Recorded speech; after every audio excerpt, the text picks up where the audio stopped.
ئەو کەسێ بۆ زەرەر نەکردبێت. پرسی سەرۆکایەتی هەرێم بەوەی قەیرانەکانی ئێستا هەرێمی کوردستانەوە گفتوگۆ دانووسانەکانی ڕاوەستاوە و ئاسۆی چارەسەرکردنی بە ناڕوونی ماوەتەوە.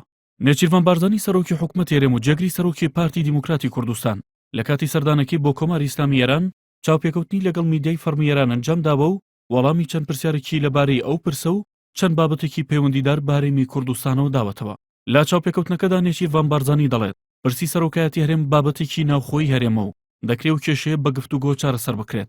ڕاشی گەیاندۆ بارزانی لەوە دڵنیایە کە پاڵپشتی یاسایی نییە و لەوەش تێدەگات ڕێگەچاری دەرچوونیش لەم قەیرانە بەوە دەزانێت کەم 2 ساڵە بەردەوام بێ و لاڵبژاردننی داهاتووە کەسێک بێ بە سەرۆکی هەرێم بارزانی و ئەمانەتەی ڕادەست دەکات کە هۆکاری ئەو داواکاریە شەڕی داعش و هەڕەشەمنیەکانی سەر کوردستان و عێراقە.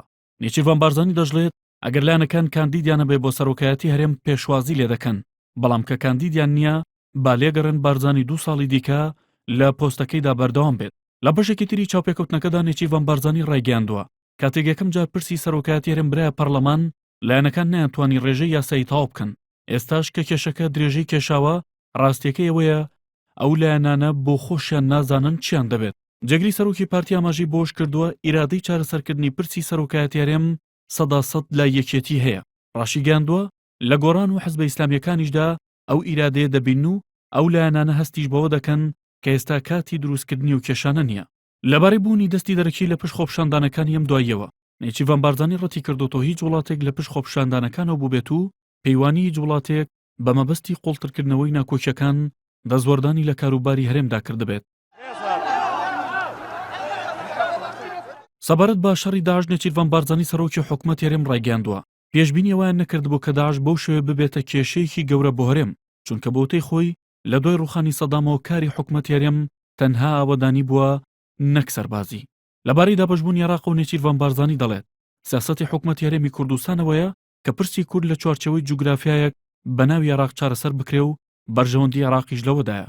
سەبارەت بە بارودۆخی تورکیا و باکووری کوردستان نێچیروان بارزانی دەڵێت تا ئێستا پرۆسەی ئاشتی و ئارامی لە تورکیا نەگەیشتۆتە ئەنجام و نیگەرانن لە بارودۆخەکە.